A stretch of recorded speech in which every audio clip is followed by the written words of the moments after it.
Hi, and welcome to the Other Illinois podcast. My name is Russ Clark. This podcast specifically covers issues in Illinois that are not focused on Cook County. And the issue that I want to cover today is a new report that came out from Chicago 5, talking about how there is a separation or partition movement here in the state of Illinois to basically break up the state and remove Cook County from the state of Illinois. So a lot of people here in downstate Illinois have not seen this report. This report was done by Chicago 5, which is the NBC news station that is in Chicago. So in that effort, I wanted to actually do a reaction video to this report. And I'll be honest, I had seen this once, so I was not fully paying attention to it when I had seen this the first time. Now, I've actually just here in Springfield, and they seem pretty genuine. These people actually are interested in fixing what's going on in Illinois, particularly with property taxes and representation that's in the General Assemblies. I do honestly think that their motives are genuine. They are trying to break up the state, so to speak. That's actually in the title. But what they're sick and tired of is the focus of Illinois politics entirely on Cook County, because we have 101 counties in the state of Illinois, and it seems like a lot of them get short shrift. So with that, I'm going to start the video.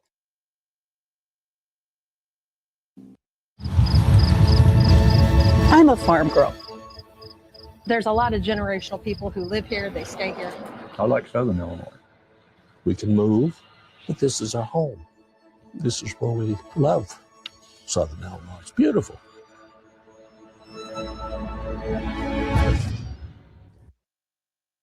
Now, what he's talking about there is Southern Illinois. So for those of you who aren't familiar with how somebody from out of state may not understand this, when they're talking about Southern Illinois, the way that Cook County talks about Southern Illinois is pretty much everything's south of I-80, or they'll say downstate Illinois. When this gentleman's talking about Southern Illinois, he's actually probably talking about Southern Illinois, which is basically everything south of I-64. When you look at the makeup of the statewide officials in Illinois, do you feel like they're representative of the whole state? Oh, God, no. They represent Chicago and the Chicago area. They could care less about what happens down here. I'm basically stuck here. I'm pretty much stuck in Illinois and stuck at my property because of real estate taxes. I've got a son that's ill. That is a huge sticking point here in the state of Illinois. Property taxes in this state are unreal. You're talking about on homes that may be assessed for $250,000, depending on what county that they're in, because the property taxes obviously vary by county to county. For a $250,000 home, you may be paying somewhere between $6,000 and $9,000 in property taxes. Now, a lot of that is going to your public schools, but also you're going into your county government, your city government, and all the other taxing bodies here in Illinois. And I'm hoping that they're going to cover that. And there's no help out there. I've tried. But we won't take care of the American people. We need to take care of the American people. Small town America is no longer the vital region that it was. The goal of New Illinois is to form a new state. Our goal is the entire Illinois except for Cook County. They're developing a new state. They don't know what they're going to call it yet, but they're developing a new alternative to what we have today. And I think it's a good, fresh start. I don't think succession would ever be an answer in the state of Illinois. I think it's an emotional thing for people who are downstate. A big challenge for all of us is that America is pulling apart, and we need to address it because we're all in this game together.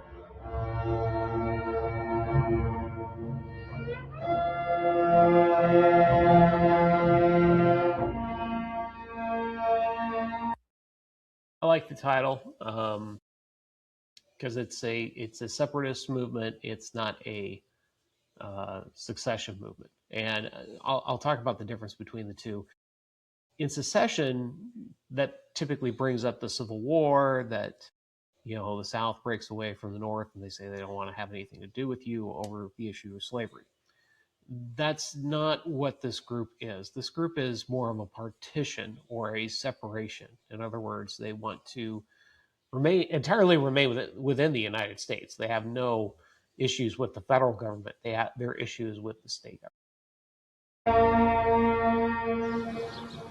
Living here in Polk County. My grandparents were raised in Hardin County, which is right next door. When we go to a family reunion, it's a Hogg family reunion. Then they changed it to Hogue.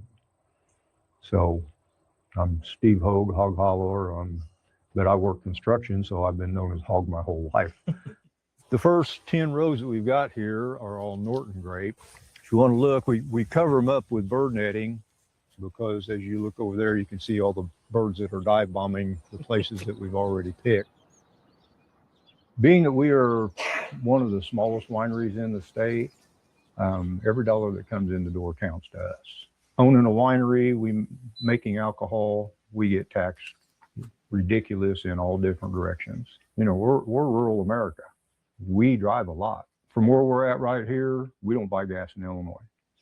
I can drive 25 minutes and go into Kentucky and spend 60, 70 cents less per gallon. And he's right on that. There are a lot of people in border counties, particularly even if you go to Cook County on the Cook County line, or if you're in East St. Louis or the Metro East area, a lot of those people hardly ever buy gas in Illinois if they can. They'd rather drive across the river to go to Missouri, or drive south here. In Polk County, they're driving south to this area right here, which is Metropolis, Illinois, and crossing over in Paducah. And in Paducah, you're saving 60 to 70 cents on the gallon, because not only does Illinois have a 47 or 48 cent tax per gallon on gasoline and diesel, you also pay sales tax on top of that, which is another roughly 10%. Our sign, when you come into town, I don't know if you noticed it, but it says a friendly little city. And that's what it should be. We should all be friends in a city. Lived here for almost 50 years. I've raised our granddaughter's 2 kids. She just lives down the street and around the corner. This is Sage, who will be 5. And this is Jensen, who's 4 now. And this is Evan, the new baby boy. I had a guy that told me, why do you want to remodel this trailer? It's not a trailer. Because I couldn't afford to move. I couldn't afford the real estate taxes, because it's property you buy. It's based on that. I couldn't afford that. Right now I'm paying like $1,100 real estate taxes. And where would I go? Primary family is here. It's $1,100 on a property, and we're talking about, just judging from the front of the house, we're talking about a 1,200 square foot home. So $1,100 is a little steep for that size of home. But you take that size of home and put it into a larger city with higher property taxes for school districts, you may be paying $3,000-$4,000. That same home, I've been doing a little bit of research. That size home in Cook County on the south side, but in a safe area of the south side of Chicago, she's going to be paying $3,500 in property taxes every year. My grandkids and great-grandkids, my daughter. My name is Virgil Strader. I'm an independent auctioneer. I've been in the auction business since 1964. People by nature have an emotion that says that they're not going to let somebody have something that they want. And if you're doing it at an auction, when you rev up the excitement, that gets them bidding. Hey, all right, sir, here we go. What are you going to get farm? I got 25, and now 30 minute 5, 30 minute 5, 35 minute 40 minute 40 minute 5, 40 minute 5, 45, now 50 minute 5, got 50 minute 5, 55, now 60 minute 60 minute 70. That's the way it works. I moved to this town in 1970. I grew up in St. Rose, which is a little town of, at that time, about 200 people.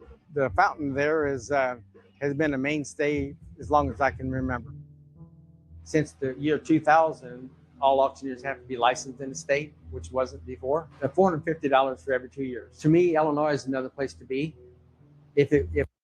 Now, did you catch that? It's $450 a year just for his auction license. Now, that doesn't include all the business property, all the business taxes that he's going to be paying on top of that. That's just for his personal auction license. If you've got a business where you employ 3 or 4 auctioneers, that's $450 per auctioneer. So I just wanted to bring that up. If I didn't have the investment that I have here and the family that I have here, you wouldn't see me here. My neck of the woods that I really care about is money and banking, given my background at the Federal Reserve. And along those lines, I think there are good lessons about banking regulation for the state of Illinois today.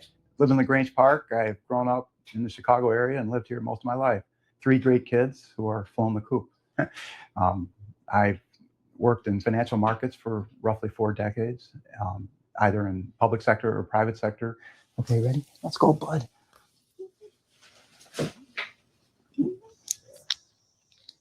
Former finance instructor, boating, Uh-huh. time with family. Those are, what you spend your time doing these days? Yes. And I care about public policy and the integrity of public policy and following the news. Illinois is among the state with the worst out-migration records in the last decade. And it's because people see the writing on the wall in terms of the quality of public services, especially for poor people, and for the future tax implications of the debt that's been accumulated on the backs of the public. People can. He's right about that. So here in the state of Illinois, you cannot infringe on or reduce the benefit of public sector pensions. So all of the fire, police, teachers, state workers, they have a guaranteed pension. And one of the reasons that pension debt has gotten so out of control is that it's no longer tied to federal inflation. So during Jim Edgar administration back in the 1990s, he came up with this brilliant idea that we're going to just give out a flat 3% cost of living adjustment across all public sector pensions, because he was worried about, pensions were only taking up 1% of the state budget. This was out of control, and we need to adjust that. Well, the problem was that when he implemented that 3%, we went into a period of dramatic disinflation across the country due to the first internet boom. So inflation, which typically ran between 3 and 5%, was running below 2% for over 15 years. And what happened was that the value of your money went up, but the value of the Illinois pension actually doubled or tripled over that period of time. You now have janitors that may have retired back in the 90s and were only paid $50,000 a year. That was their highest income. And if they're alive 30 years later, they're making over $100,000 a year in pension benefits, because that's how this COLA works. The simple rule of 72 is that you take the 72 divided by your interest rate, which is 3. So that's 24 years. So basically, after you retire, 24 years later, you're going to be making twice the amount that you did when you retired. So, and that's what's really driving a lot of this pension debt. Connected to the government, and people attached to government favors are defensive of the status quo and immediately creates, who are these downstate people that aren't going to be able to afford the city of Chicago? My question for them is, if Chicago is such a gold mine, why is the city of Chicago such a financial disaster? And he's absolutely correct on that. The city of Chicago budget has been astronomically in a financial deficit. And I think even right now, I think they're debating over $1 billion deficit between what the obligations of the city are versus, or actually the money that's coming into the city of Chicago versus what Mayor Johnson wants to spend for this financial year. And it's just been a train wreck up there. So I'm a fan of New Illinois, and I live in Cook County. Chicago's budget problems, hate to say it, could be worse than we previously thought. The city's budget gap will grow to nearly $1 billion next year. We have reached a point now where there's no return.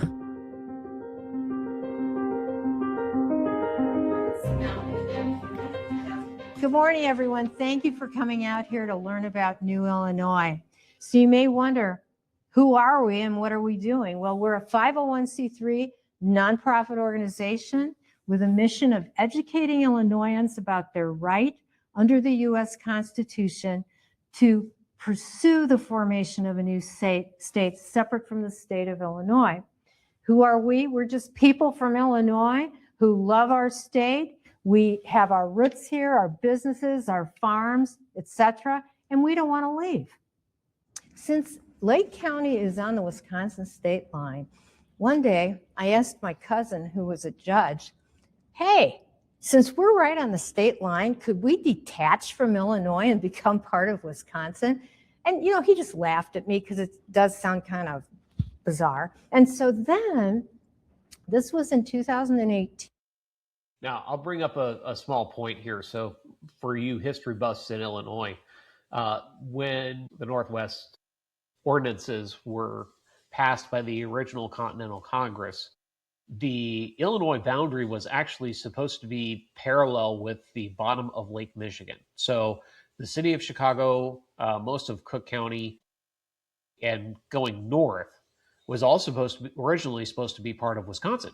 It's not supposed to be part of Illinois. Pope County, if you saw that, is actually named for Nathaniel Pope, who was the first Secretary of Illinois. And when he was the congressional delegate to Congress from the state, he actually got the northern boundary moved 50 miles. So the boundary that she's actually talking about here is something that was created after the original territory of Illinois, because they actually adjusted that northern boundary. So Lake County is actually supposed to be part of Wisconsin historically. I was watching the news, and there was a group called New California, and they were making a declaration of independence from the state of California. And I thought, oh, wow, maybe this is possible. We look at this as a kind of a pressure valve that you split the state, you don't end up having the country fall apart, having a civil war. And because you can only deprive people of representative government for so long before they're going to get really unhappy about it. Almost since Illinois was first. Now, I hope that they're going to go into this, but I think that was an oversimplification of what's gone on in Illinois since the 1972 Constitution was written. So I'm hoping that they're going to go into that, but I'm not entirely sure. Conceived, there have been debates about what the proper boundaries of Illinois should be. They do have legitimate points that they're trying to raise. At the same time, the proposed solution is so difficult and in some ways so fanciful. I think it's much less about taxes as it is about what people perceive that they're getting for their taxes. There are many projects that are feasible at scale in an urban county or in an urban area that simply aren't as feasible or are more expensive in a rural area. Talk about that. So, easy one is mass transportation. So, with Cook County having 5 million people, mass transportation districts make sense. If you go back down south to Pope County only has 4,000 people in it. So does mass transit system or a bus system make sense in Pope County? Probably not. You're going to pay more attention to land around you. You're going to pay attention to the Farm Bill, which is negotiated every 5 years in Congress. You're going to pay more attention to how few airports there are that have direct flights to anywhere. It's just a very different way of life than if you live in the city of Chicago. The dilemma that we have today is there's just not the faith that those who are in elected office are going to make things any better. And she is 100% correct on that. When you've got a state that, let's face it, Illinois is a blue state, and the heaviest blue vote comes out of Cook County. People outside of Cook County that are not voting Democrat don't feel like they're getting any representation whatsoever. The overvote for the Democratic Party or any Democratic candidate in Cook County can naturally swamp a Republican overvote in a smaller county. It's just simple number. Goal of New Illinois is to form a new state. That's not necessarily going to be the name of the new state, New Illinois. That's just what we're using for right now.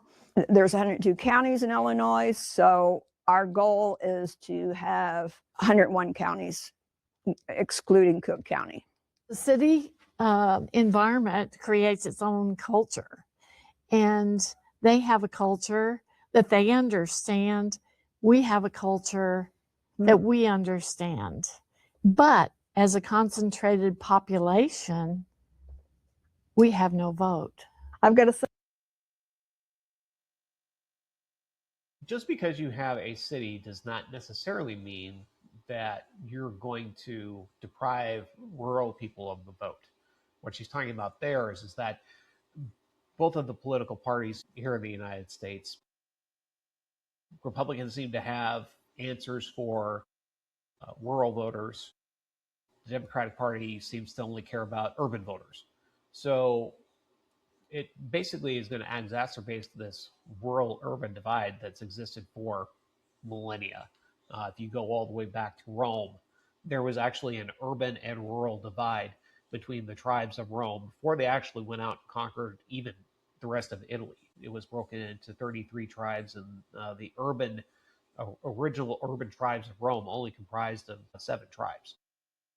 That's ill, and he cannot work, and I'm supporting him on Social Security, and there's no help out there. I've tried, and he's very depressed because he can't work, but he's ill. Our organization is a state split organization. Under that umbrella, we have 3 focus areas: representative government, government corruption, and our state's fiscal catastrophe. What we are doing is separation, and it's legal and constitutional. So we never use the word secession. And she's right on that, because this is not a remove ourselves from the United States. This is a partition movement. We want to split the state between 101 counties and leave Cook County off by itself. And to be quite honest, a state of 5 million people is actually going to have multiple representatives in the House. So it's not like Cook County needs the surrounding counties or the suburban counties of Chicago to have representation in the House. As a state of 5 million is roughly going to have probably 4 or 5 representatives just within that area. You're in Vermilion County right now. Allerton, population 250-ish. It's a rural farming community. A lot of people do travel into Champaign-Urbana for work. There's a lot of generational people who live here. They stay here. My name is Lorette Newland, and my role in Illinois Separation is to coordinate assorted different counties in their efforts to get the referendum on the ballot. Can you just maybe walk me through the difference between what you guys are doing and what New Illinois does? So the 2 organizations started independently, and Colin's starting point was the referendum to find out if people are interested in this. And the New Illinois starting point was the committees. Right. Well, so far, 74% of the 33 counties have voted yes. This is a non-binding referendum. Do people understand that? Do you kind of have to explain to them? Do they think this means that you'll just break away from the state? We voted to separate. Why hasn't it happened already? Well, did you read the referendum? That's not what it says. This referendum is finding out if the people are interested. The only way we'll know for sure is if we put it on the ballot. Which is great. I think if you want to have a partition movement, it helps to have these public votes that actually talk about, do we want to break away from the city of Chicago and Cook County? Typically, if you have a vote like this, it's going to at least give a few more people, maybe in the General Assembly, maybe in Congress, an idea that, hey, there are people that are interested in this. And oh, by the way, it's, and if you go back and show some of the numbers, it wasn't, 51%, 52%. They're winning counties in the 70s and 80s percent. There is a procedure for admitting new states under Article 4, Section 3, and that was part of the original vision of the framers of the Constitution. This process has been followed very rarely in American history, and not since the... Now, Article 4, Section 3, Clause 1. The Founding Fathers knew that we had to create new states. And one of the reasons is that you've got Virginia, the state of Virginia, you've got the county of Kentucky, which we now know as the state of Kentucky. You had a lot of people moving across the Cumberland Gap and going into the county of Kentucky, starting to farm, starting to live in this county. And that population felt so removed from the government that was in Richmond that they were like, look, we need a new government that's here in the county of Kentucky that's going to represent us at this new federal government. So this clause was actually written very specifically for a partition group. The end of the Civil War.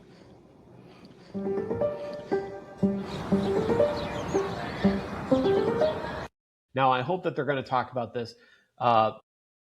There's 4 counties that have been created through partition. The first was Kentucky County, which now became the state of Kentucky. You've got Vermont, which was actually created out of the state of New York. And Vermont, if you ever talk to anybody from Vermont, they actually talk about how the government of Vermont had to pay the state government of New York to be its own state. The third one is Maine. So the current state of Maine was actually the county of Maine, which was part of Massachusetts colony. And that goes all the way back to the 1600s when it was part of the Massachusetts colony. So Maine was controversial because it was the northern state in the Missouri Compromise. The reason that Missouri was admitted as a slave state was because of that little hook down in southeast Missouri, which allowed it to be a slave state. Maine was the other half of that. Maine was the northern state. And there was a very large partition movement inside the county of Maine to make it its own state, because the only way to get to Boston, which was the state capital, was by clipper ship. And I think it probably, at that time, it probably took about 2 or 3 days to actually get from Maine to Boston. And then the fourth one, obviously, is West Virginia. And West Virginia, again, a bit like Kentucky, West Virginia was a free labor area. In other words, there weren't very many slaves up in this mountain area of Virginia. And a lot of the counties that now make up West Virginia are originally Virginian counties that wanted to stay with the Union because they didn't have, they either didn't have many slaves or they had no slaves. And they felt that they were getting dragged into into the Civil War on the wrong side and actually supported a lot of the Union troops in battles that were in West Virginia. So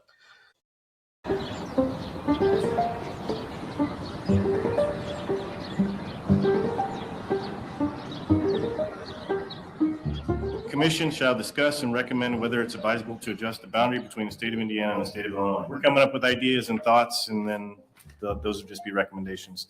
I'm sorry that people want to make a spectacle of themselves by claiming that they're going to leave the state.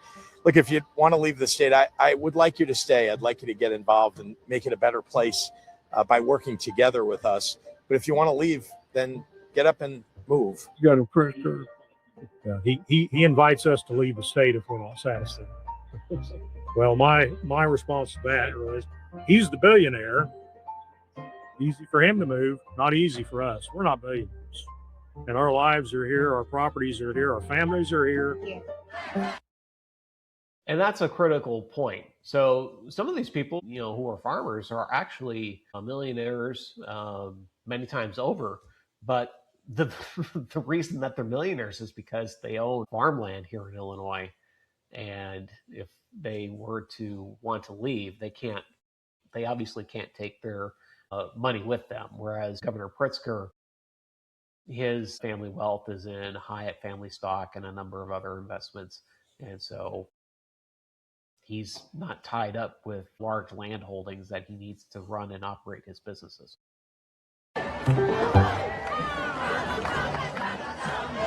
I think national politics are so hyper-partisan at the moment. It's difficult to see that mobilization of resources occurring in the short term. Your effort is nonpartisan, right? Right. So, but I'm a partisan person. Obviously, I'm pro-life. I'm a Christian. I have to be. I'd say it's got some appeal across the board because it isn't just conservatives who are having to pay that gas tax. The last party I belonged to was the Green Party because I grow organic vegetables, but that was quite a while ago. I don't belong to any party myself, so I think you have a lot of free thinkers. We do have a couple of blue dog Democrats there. And it wasn't only Democrats that got us into this from a longer term perspective. Both parties have been responsible. He's exactly right. Remember, with the pension crisis, it was a Republican governor that doled out that 3% COLA that's actually now crushing Illinois property taxes. But you've got a lot of Illinois Democrats that gave, teachers raises and political appointees and things like that. So you've increased their salaries. Well, great. Well, their pension is based off of their salary. So let's say you went from $80,000 to $100,000. Well, that's great. But, that was given to you by a Democratic governor. And now that $100,000 salary when you retire is going to grow at 3% per year, thanks to a Republican governor. So he's right. Both parties are completely at fault on this. From 1960 to 2000, there were 7 governors, 4 of whom were measured for striped suits, and I worked for the other 3. Illinois is more corrupt overall than most states, and it's a burden. Now, I want to point out George Ryan here. George Ryan was one of the architects of the 1972 convention, along with Mike Madigan and a couple other people that have now been convicted on corruption charges and gone to federal prison for those things. Can we bear? You're going to print first and then sign and then print your address and print your town. So separate from here. All right. So this lady right here is a friend of mine. This is Kathleen McManaman, and this is how I came across this video. So we'll hear from Kathleen. Here and create a new state in accordance with Article something of the Constitution. Article 4, Section 3. So I go knock doors and I'll get the signatures. With my diminutive size, I'm about as unthreatening as they get. I moved there from the city of Chicago. From the city of Chicago. It's culture shock, but I figure all. And she's a former Chicago police officer. Now, she little bit of aside on her. She does not get a pension from the city of Chicago. She didn't work there long enough. All these little towns, they used to be like little Chicago neighborhoods. You know, we have a bank, they have a bank, you know, the post office, we got a mom and pop restaurant, we got, you know, a bar, TV place, an insurance place, grain elevator, we got all this stuff. It's like a little Chicago neighborhood because that's what they all had. We used to have a grocery store, but, you know, 300 people can't support a grocery store. They can't. I mean, let's face it, most Chicagoans and suburbanites find downstate irrelevant to them. A lot of suburbanites came from downstate Illinois, and they may have some affection for a world they once knew, but they're not going to move back there. When those people leave behind, you find that the grocery store closes and the doctors leave town and the amenities are gone, and there's less in the small town. So that. And this is the brain drain that's been going on for years. It's not unique to Illinois, but I do think that the effects here have been felt a little bit more in Illinois versus other states because there's a lack of consideration for rural areas in this state versus maybe some other states. Frustrates people in their small towns.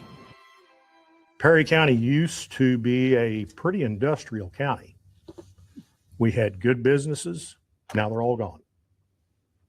We have nothing here in Perry County anymore. I worked 44 years in Mount Vernon at Continental Tire.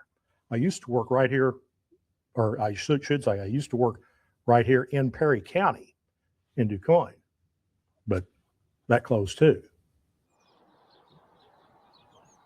Since Reynolds v. Sims, causing power to be absorbed into big cities has caused people in rural and outstate areas to lack representation.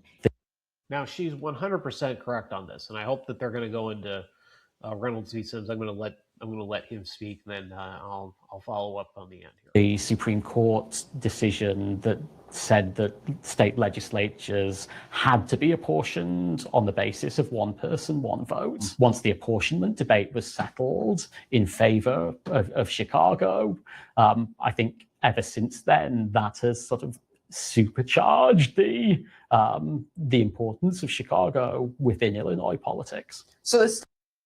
Okay, so he's not going to bring it up as to what the state constitution of 1872 was versus the state constitution of 1972.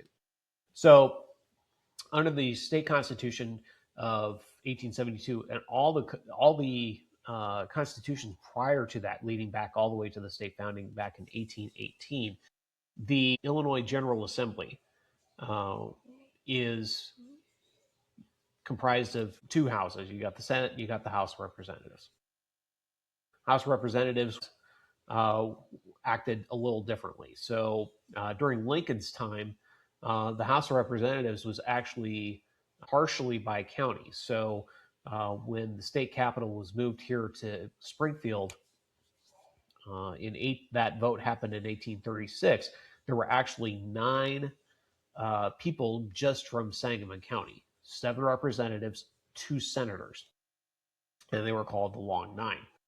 So, but Cook County was actually represented in a mishmash with other counties, and they had 3 elected representatives. So you had a representative district, and then you had a Senate that was basically county by county. Each county had 2 senators. So, and that movement actually was fairly common in most states. They had a Senate that was apportioned by either individual county or a group of counties, whereas the House reps were apportioned directly by population. What Reynolds v. Sims did was it basically said the states that are mirroring the federal government, basically saying counties get equal representation in the Senate, houses, however the population is, we're not going to allow that anymore. And so that decision was in 1865, and it caused a number of states to have to rewrite their entire constitution because everything was set up using that federalist model. The state of Illinois was exactly the same way. So even though you had this huge population in Cook County, they still had to deal with the rural population because the rural population passed the Senate. And so in order to get a bill passed, the House of Representatives, they had to make deals with rural senators from downstate to get anything passed. And so that's why this 1972 Constitution is so wrapped up in this discussion. State split movement organizers are correct that Reynolds v. Sims really did change a lot. Oh, yes, absolutely. When you look at the current makeup of statewide politicians in Illinois, do you feel it's representative of the state? Most of the important politicians are from the city and suburbs. Most of the people are from the city and suburbs. Downstate is about a third of the population. So maybe that's where the power should be.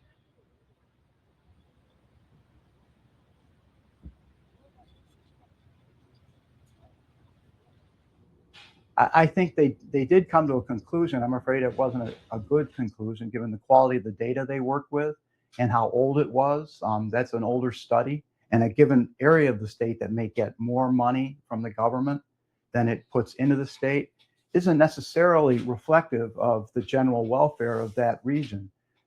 Some of the people in that area of the state that get more money than they put into the government may be better off for their relationship with the state. But that's not necessarily true for the majority of the population. When they're talking about Southern Illinois receiving $2.81 back for every dollar that they put in, the Southern Illinois that they're actually talking about is that area south of Interstate 64. It doesn't include Springfield, doesn't include Champaign-Urbana, does not include Illinois State Bloomington-Normal, does not include Peoria. Those areas received more than they brought back, but not that $2.81. That was specifically to Southern Illinois. Yeah, it's true that the suburbs are the wealthiest part of the state. And so, yeah, they're putting in more, and Southern and Central Illinois may be putting in less. The reality is that if we didn't have Chicago, economically, our state would be a lot worse off. Now, I'm going to disagree with former Representative Bustos here. If you've got a city that's running $1 billion deficit just on their own budget, I don't know if the rest of the state, which has either a surplus or smaller deficits, is better off, is worse off if that city was not encapsulated there. Because the city of Chicago debts, under the Constitution of 1972, cities can't declare bankruptcy. So eventually that deficit, that $1 billion deficit that the city of Chicago is running, has to come from somewhere. And it's more than likely, because no city is going to pay another city's debt, it's going to come out of the state government. And so every state resident is going to be on the hook for that excessive debt. There's tax dollars that are generated out of Chicago and out of Cook County help the rest of the state.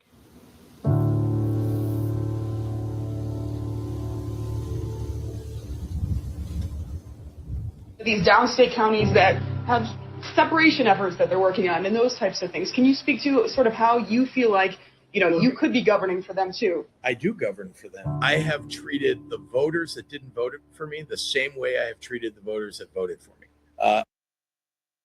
Everybody does pay that high gas tax, so I will say he is correct on that. Among all the governors, at least that I can remember in my lifetime, I have been one that has made sure that Southern and Central Illinois and Northern Illinois outside of the Chicagoland area have benefited in ways that I think others really, treated them like Forgotonia.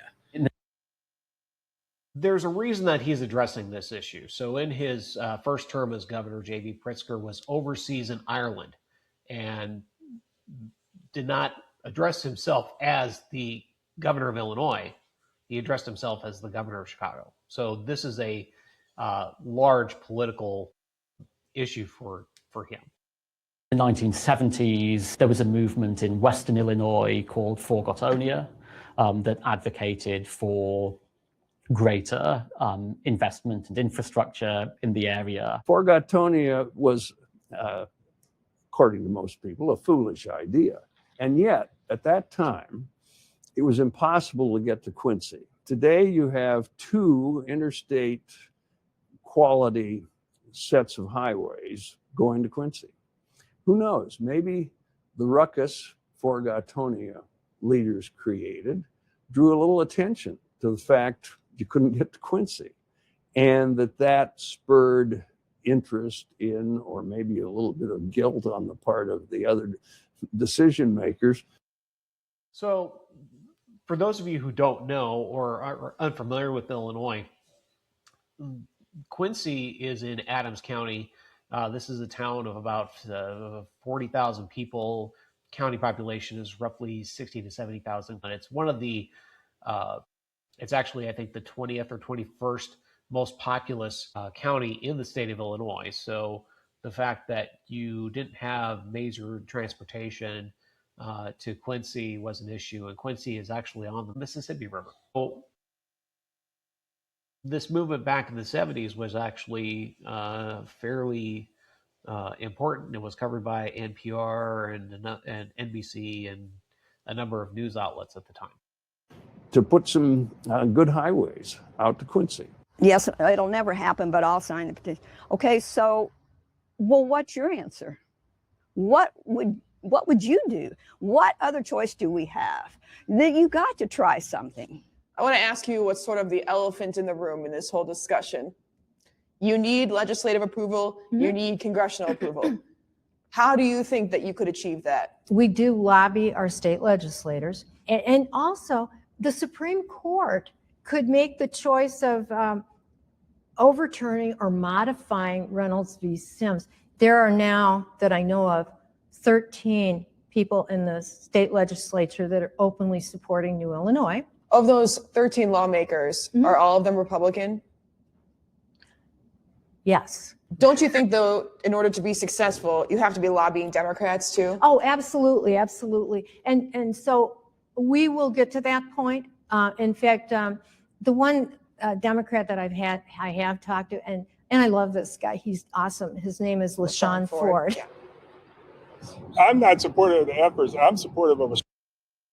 Now, unfortunately, when this came out, I think this was probably prior to the primary election. LaShawn Ford did lose the congressional primary, so he will be out as Illinois state representative back in January next year. Strong Illinois, and you know, and for me, if there's ever anything that happens, I want to be able to have a say in it. The Department of Public Health, the Department of Human Services, those jobs go away when you decide that you're going to leave the state of Illinois. Also, I'll gladly disagree with him on this.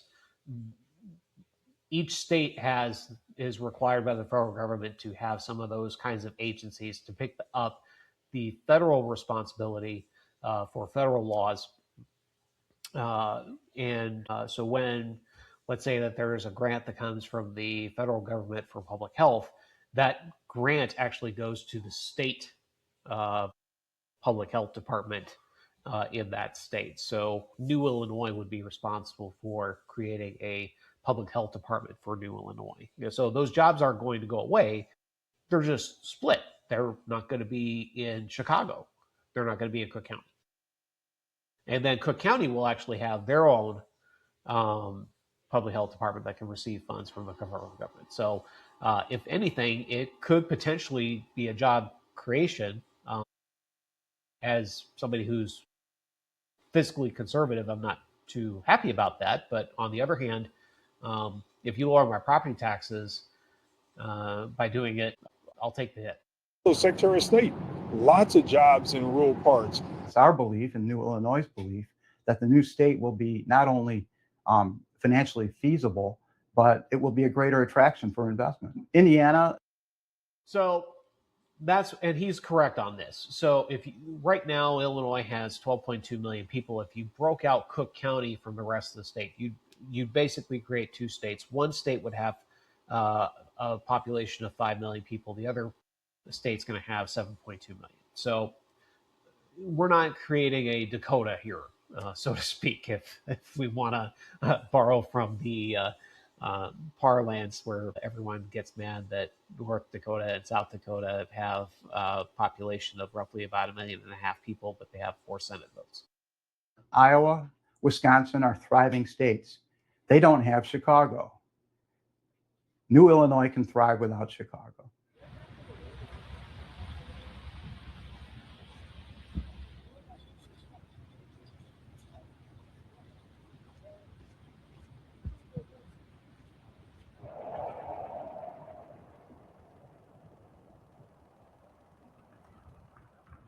I volunteered to do that because I wanted to see where our county stood. And I knew it would be a good tool for New Illinois to see how many counties, that adds to our doability. In our county, if I remember right, it was 74% voted for it. And that was in 2020? Yes. Yep. Okay.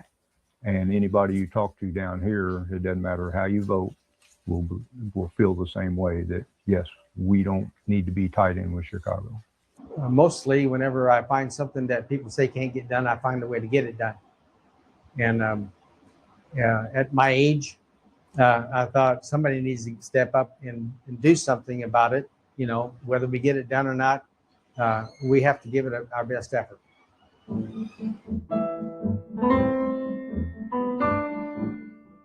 Do you think that you could reach a point where the Democrats in Springfield could get on board with this? We can hope, we can pray, we can vote. It's a good thing to do, and the people that are doing it for a reason. They want it to happen. They think it can. And I'm happy they're doing it. It's one way of flipping the bird at the city. In effect, maybe the city and suburbs are partly to blame because they have become magnets for people and their residences. I think it will only happen in Illinois if there is a much larger national crisis. There's always going to be a Chicago downstate divide. There's always going to be an urban-rural divide in Illinois. Yes, but prior to the 1972 Constitution, there actually was a way to settle this within the state legislature, and that's not happening today. That's baked into the political geography. Today, it wasn't for let's call it 150 years. The question is, how do we attempt to work together, and what do we choose to work together on?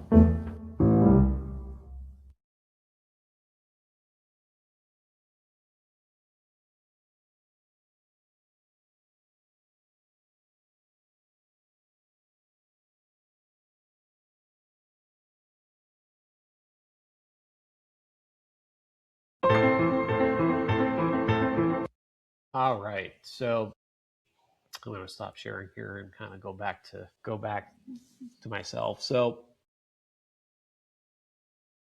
I thought that this was interesting. I thought it was fair to the both groups of New Illinois and Separation.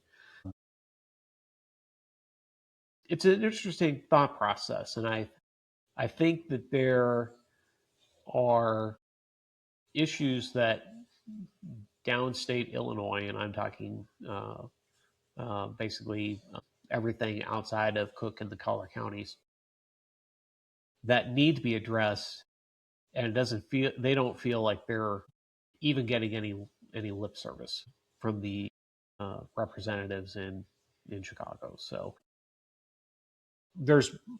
I'll kind of have more to say on this. I think that this is interesting. And I recently learned something that the Constitution of the state of Illinois is going to be up for a vote in 2028. So if we were going to try and fix it, try and fix the Constitution and maybe take care of some of these issues, maybe we can do it through that. I think that's actually going to be a subject in future podcasts that I create here. I've decided I'm not going to wait on guests or things like that, because I think that there are certainly a lot of issues that are going on in the rest of the state that without Cook County. So anyways, I want to thank you all for paying attention or for sitting through this with me. I hope you saw something. Again, if you're in my audience, I am creating this podcast for people outside of the Chicagoland area, and to be quite honest, this is something that's not going to be broadcast outside of the Chicagoland area. So I commend NBC Chicago for covering this. I thought they did a pretty fair job and bringing up the issues that we've got here in the whole state. So thanks so much. Hey, if you like this, please make a comment, like, and subscribe, and share it with people that you know. Maybe they haven't seen this report. Maybe they've never heard of the partition movement or New Illinois. And I'll see you the next time.